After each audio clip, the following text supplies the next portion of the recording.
नमस्कार। Pyramid meditation channel PMC Hindi channel में आप सबका स्वागत है। मैं डॉक्टर सतीश अग्रवाल गुरु द्रोण की नगरी देहरादून से मैं आया हूँ इस योग नगरी ऋषिकेश में। हमारा एक कार्यक्रम है गुरुवाणी आचार्य संहिता, यानी गुरुओं से हम उनके आध्यात्मिक अनुभवों का श्रवण करें, उनका ज्ञान का अनुभव लें और उसको अपने जीवन में हम लेकर उसको हम अपने जीवन को किस तरीके से रूपांतरित कर पाएं, इस विषय पर हम सभी आम पब्लिक के बीच में आना चाहते हैं। पिछला 3 वर्ष में यहाँ पर गंगा के तट पर स्वामी नारायण आश्रम के साथ मिलकर ये कार्यक्रम का आयोजन किया गया। आज हमारे बीच में मुझे सौभाग्य मिला है ऋषिकेश में भरत मिलाप आश्रम में आने का। पूज्य स्वामी राम कृपालु जी महाराज जी आज हमारे साथ हैं। उन्होंने अपना समय दिया, जबकि आपका लाइव टीवी पर भागवत कथा चल रही है, लेकिन आपने हमारा निवेदन स्वीकार किया और गुरुजी से आज हम कुछ श्रवण करेंगे। आपने बहुत सारी आध्यात्मिक यात्राएं करी हैं। आपसे पता चला जब आप 14 वर्ष की आयु में थे तो आपने अपने परिवार को छोड़ दिया था। 1957 में आप ऋषिकेश में आए और यहाँ पर एक गुरुजी से मिले। उन्होंने आपको निर्देश दिया कि आप हिमालय में जाएं और आप हिमालय में गए और वहाँ पर 13 वर्ष तक आपने तपस्या करी। माइनस टेम्परेचर में आप वहाँ पर रहे, कंदराओं में आप रहे, आपने वहाँ साधना करी, ध्यान किया और वहाँ पर आपने अपने गुरु को पहचाना। वहाँ पर आपकी अपने गुरु से मुलाकात हुई, जिन्होंने बोला कि आप सब कुछ अपना त्याग दो, अपने वस्त्र भी त्याग दो। तो गुरु जी ने ऐसा ही किया, किसी चीज़ से मोह नहीं रखा और तभी आपको ज्ञान मिला। उसके बाद आप पुनः ऋषिकेश आए और फिर एक बार पुनः फिर दोबारा आप साधना में गए। 1980 में आपने भरत मिलाप आश्रम की स्थापना करी ऋषिकेश में, और जिस नाम से ही आपको लग रहा है भरत मिलाप, क्योंकि भरत मिलाप एक रामायण का एक ऐसा मार्मिक प्रसंग है जिसमें आंखों में आंसू आते हैं और जो त्याग की, भरत के जो त्याग की वहाँ पर हमें चर्चा मिलती है और हमें बहुत कुछ सीखने को मिलता है। गुरुजी से इस विषय पर चर्चा करूंगा, क्या कारण रहा। और मुझे तो सबसे मार्मिक प्रसंग वही लगता है भरत मिलाप का। और आपने इसको सभी लोगों को जो यहाँ से आते होंगे तो इस नाम को पढ़कर ही उस प्रसंग की याद आ जाती होगी।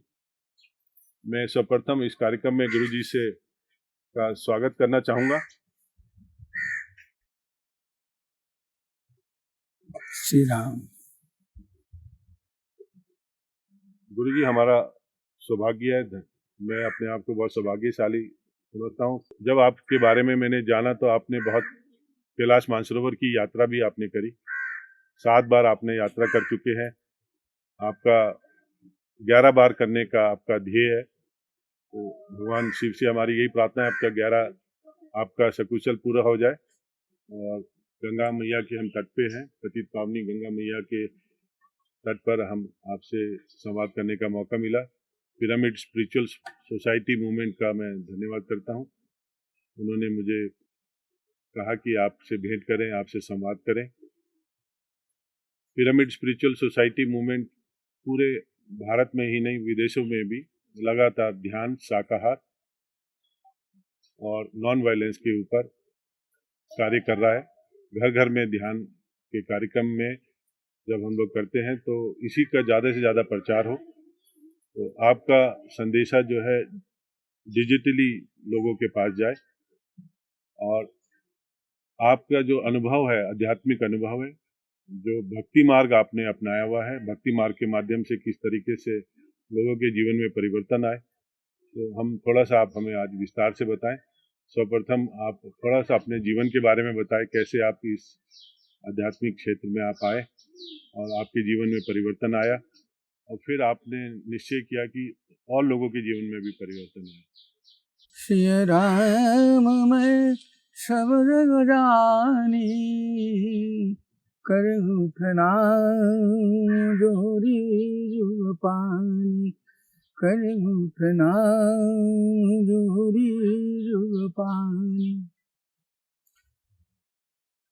To begin with, I bow down my head, folding my hands and feel like melting my heart to convey the messages of my heart. ये बड़ी सौभाग्य की बात है. माँ गंगा के तट पर आप लोग सब विद्यमान है. हमें आपने अवसर दिया स्पिरिचुअल प्रोग्रेस के बारे में या प्रगति के बारे में कुछ हम अपने अभिव्यक्ति व्यक्त कर सकें और साथ साथ अपनी आत्मानुभूति अपना आत्मानुभव को हम आपके साथ वितरण कर सकें. That is what I personally feel from the very core of my heart. Addressing you all as walkie-talkie temple of God and goddesses, I adore and admire and worship you all from the very core of my heart. हृदय से आप सभी का अभिनंदन करते हैं और इस संस्था के जो संस्थापक जी ब्रह्मर्षि महाराज का हमारे लास्ट ईयर हम उनका दर्शन हुआ था. अपने आप में बड़ी दिव्य विभूति है.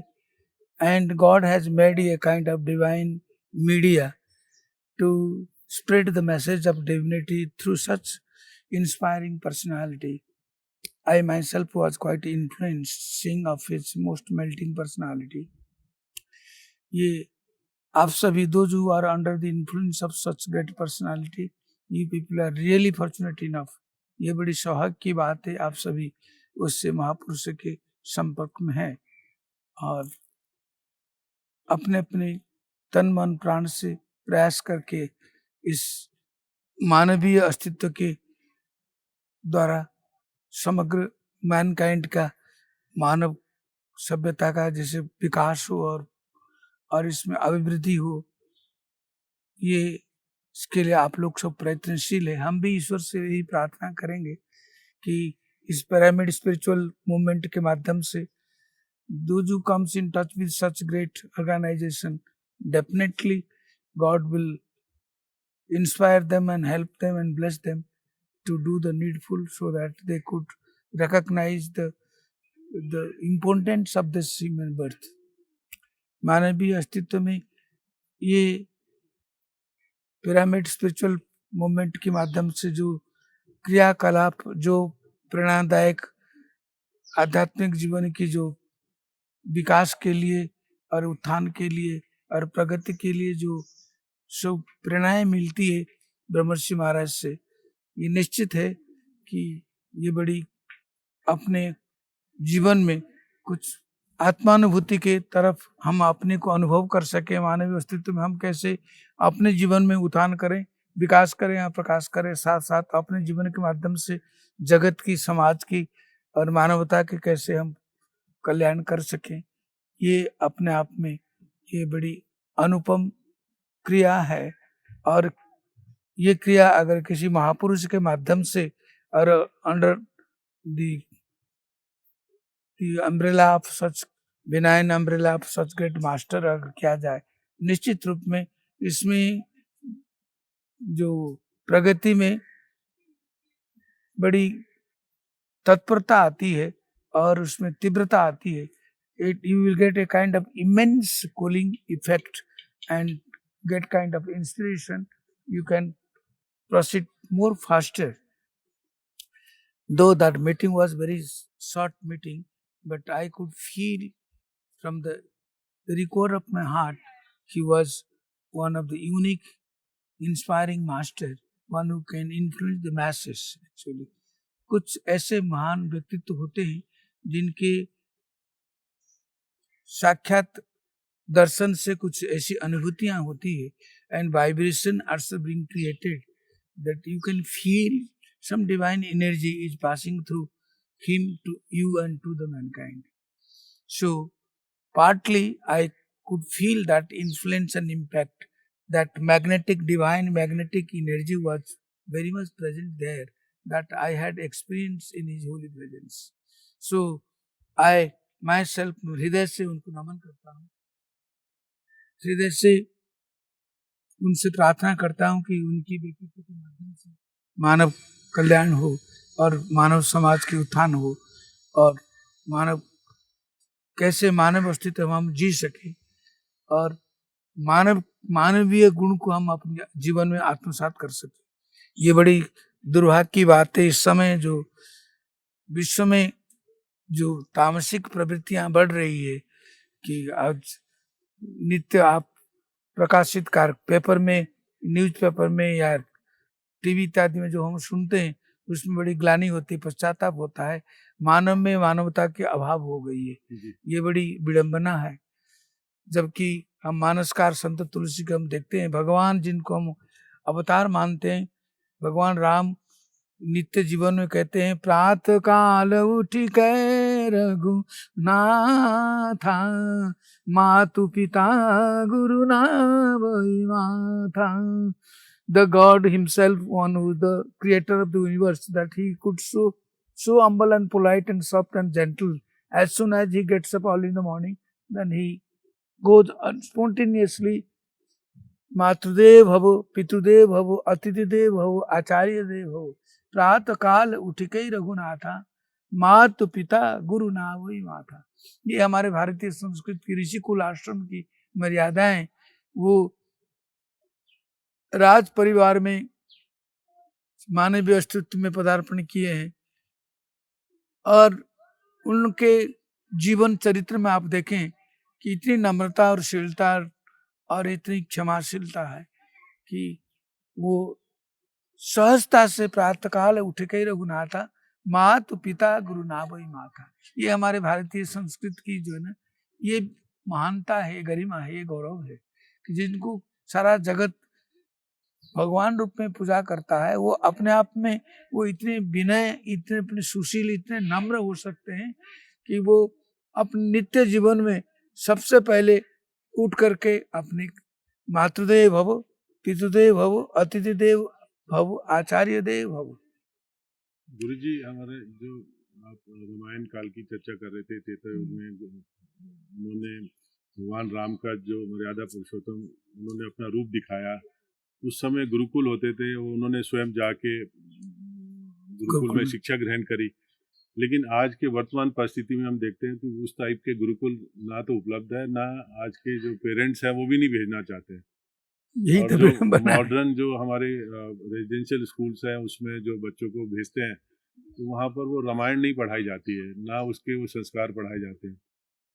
वहाँ पर अभी इस क्षेत्र में स्कूलों में ड्रग्स का ज़्यादा प्रचलन हो गया है, उसको हम किस तरीके से, क्या स्कूलों के सिलेबस में परिवर्तन होना चाहिए या हमारे माता पिता की भी सोच बदलनी चाहिए कि हमें किस तरह के स्कूलों में पढ़ाना चाहिए? ये होना बहुत अनिवार्य है। यही बात है कि जो ऋषिकुल आश्रम में पूर्व हमारे रामायण काल में, महाभारत काल में हमारी ऋषि परंपराओं को अपने नित्य जीवन में निर्वाह करते थे। वो अपने संतान को जो है ना किसी और शिक्षा केंद्र में न भेज करके ऋषिकुल आश्रम भेजा करते थे और उनको शारीरिक परिश्रम करना पड़ता था और नित्य जीवन में इतनी शीलता, नम्रता और इतनी महान गुण को अपने जीवन में चरितार्थ करते थे। आज ये विडंबना है, आज वो हमारे आप जो कह रहे हैं यथार्थ कह रहे हैं, आज के जीवन शैली में वो आज उसकी अभाव है और पिता माता भी नहीं चाहते हैं कि हम अपने संतान को ऐसे स्कूल, ऐसे ऋषि, ऐसे आश्रम में भेजें जहाँ पर हम चरित्र निर्माण कर सकें। ऐसा तरीका हम लोग ढूंढ सकते हैं जो वैज्ञानिक आधार हो, क्योंकि बच्चे लोग वैज्ञानिक आधार ढूंढते हैं। तो अध्यात्म या जो हम अपने धर्म के बारे में बताएं या संस्कार के बारे में बताएं, उनको हम साइंटिफिक वे में बच्चों को एक्सप्लेन कर पाए तो कोई हाँ ना, ये होता बहुत, ये अनिवार्य है कि इस समय तो बड़ी जो प्रेरणा का केंद्र है का आपने सुना होगा, अभी स्वामी रामदेव महाराज जिसमें योग का प्रचार प्रसार बहुत कर रहे हैं। ये बड़ी गौरव की बात है, जिससे मर्यादा का स्थापन किया जाता है, जीवन में चरितार्थ किया जाता है। तो अच्छे आश्रम उन्होंने निर्माण किया है और सारे विश्व में योग का प्रचार प्रसार कर रहे हैं और ऐसे आश्रम का उन्होंने प्रचार प्रसार किया है। उन्हीं ऋषिकुल आश्रम में जैसे शिक्षाएं दी जा रही है, ये बड़ी इस समय in the present scenario, I think he is one of the unique, the ancient representative, I could say. That he is producing such divine energy all around in the air, in the atmosphere, in the environment and surroundings. It is he's inculcating a kind of spirit. ये योगा जो है ये एक तरीके का scientific way हो गया धर्म का प्रचार या संस्कार को बच्चों में लाने का। तो योगा में जैसे पतंजलि ने बताया कि 8 तरह के अष्टांग योगा है, यम नियम, आसन, प्रत्याहार, धारणा, ध्यान, समाधि, ये तो सब आज जब हम ये 8 चीजें किसी बच्चे को, बालक को बताते हैं तो वो लोग बोलते हैं कि ये तो बड़ों का काम है, बच्चों का काम नहीं है। और कई कक्षाओं में हम लोग जाते हैं तो वो सीधा हम लोगों को ध्यान सिखाते हैं। तो अभी आपसे चर्चा भी हो रही थी, तो क्या हम जैसे कृष्ण भगवान जो है 8वें पुत्र हुए और नारद जी ने कंस के पास गए, कहने लगे कि जी कोई भी पुत्र 8वां हो सकता है। तो ऐसे अष्टांग में अगर हम कहीं से भी शुरू करें तो क्या हम 8वें में पहुंच सकते हैं? Definitely, you start from any point, then in the name of God, and if you are following the spiritual rules and regulation, definitely that will, as they say, that the directly or indirectly, consciously or unconsciously, knowingly or unknowingly, you will put your hand into fire, your hand will be burnt. So exactly, if you follow this discipline, and then definitely the divine energy that works silently and eloquently. It works. That if you follow the path of divinity, and then it works. It definitely works. So I could appreciate the activities of Swami Ramdev through Patanjali Yoga practice. They are doing a great service. गुरु जी, मैं pyramid spiritual society movement का जो 3 उनका ध्येय है, जो ब्रह्म ऋषि पत्री जी ने शुरुआत करी है कि पिरामिड का निर्माण हो, घर घर में पिरामिड का निर्माण हो। तो दक्षिण में तो कहीं 10,000 से ज्यादा पिरामिड बने, हमारे देहरादून और ऋषिकेश में भी बहुत पिरामिड बने। और पिरामिड में एक ऐसी ऊर्जा जिसमें बैठने के बाद ही हमारे अंदर चेतन मन में जो है कोई परिवर्तन आना शुरू होता है, हमारा मन में विचार स्थिर होना शुरू हो जाते हैं। और जिस चीज में हम लोग कंसंट्रेट करते हैं, फोकस करते हैं, तो वो मल्टीप्लाई होने लगता है। तो ध्यान के माध्यम से ऐसे सिखाते हैं। तो आप जो सिखा रहे हैं भक्ति मार्ग के माध्यम से सिखा रहे हैं, तो वो भी एक तरीके का ध्यान है जिसमें हम लोग चाहे हम भजन गाकर करें, वो भी एक तरह से ध्यान है। और उसमें भी हम भजन जो है गाते वक्त जो है पूरी तरह से तल्लीन हो जाते हैं ईश्वर के रूप में। तो मेरा निवेदन ये है कि कौन सा आसान मार्ग है, कौन सा तरीका जो है जिससे मास पब्लिक में जल्दी एक्सेप्टेंस हो? It is I would tell you out of my own experience. हम अपनी आत्मानुभूति से आपसे ये प्रार्थना करेंगे कि meditation is also equally very inspiring. In the pyramid meditation, I could tell you, it is the part of divinity. Divinity has got 4 pillars. They are like, I could tell you, the first of all, it is divine, and it is dynamic. It is really, as the energy comes with so much of spontaneity and magnanimity that you are bound to feel in within. So divine, and then I could say the second pillar called the dynamic, and then third pillar, it is the divine itself. It is so dynamic, and you are bound to feel the presence of divinity. Like, that when you sitting facing to the Ganga and close to the Ganga, then you could feel the serenity and coolingness of Ma Ganga. Exactly same manner, the pyramid normally the 3 pillars comes, from 3 different directions and goes to the top. It is the divinity and the divine and dynamic and daring and dashing. These are the 4 pillars of the divinity. Divine, dynamic, daring and dashing. Any hurdles, hindrance comes, it will be absolutely nowhere. It will turn into thin air. You will take the holy name, or you just meditate and sit quietly just like a statue. And like pyramid starts from the earth and goes to the sky height. Similarly, once you take the holy name of God, it will fill your body and mind with the divine energy, and you automatically feel your oneness with the divinity. Then you are rising from the body to mind and mind to soul, and then you feel oneness with the whole cosmos. So gradually, the gradual gravitation, and the levitation is there. You levitate from the body to mind and mind to soul, and soul to the universe. And then you are one with the whole cosmos. That is how you take the holy name of God or sit quietly, and it imitates the energy all around you. You could feel the light, and as well as the energy is filled with your personality, and you could emit the rays like sun is standing there, and you could feel the rays of the sun. We are far away geographically, but you could feel the energy. Similarly, once you take the holy name of God and sit for meditation, so the pyramid meditation is you are definitely connected with the God. It is.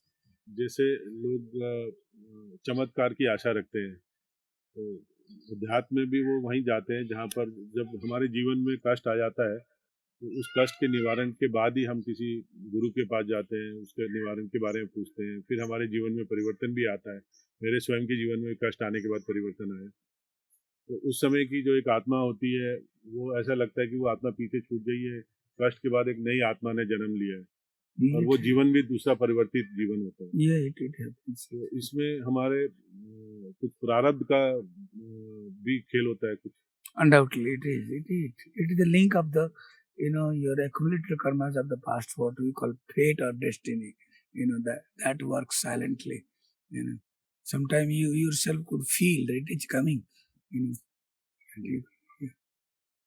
मैं गुरुजी, एक आपका जो आश्रम का नाम है भरत मिलाप आश्रम, इसके विषय में जरूर जानना चाह रहा था, क्योंकि वो बड़ा मार्मिक प्रसंग है।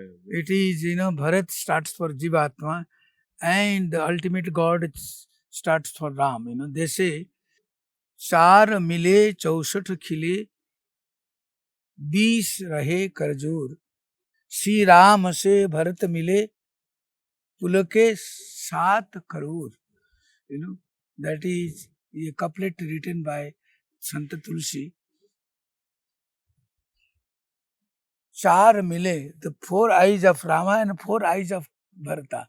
When these 4 came together, and 64 khile, the every one of us, all of us are having 32 teeth, lower jaw and upper jaw.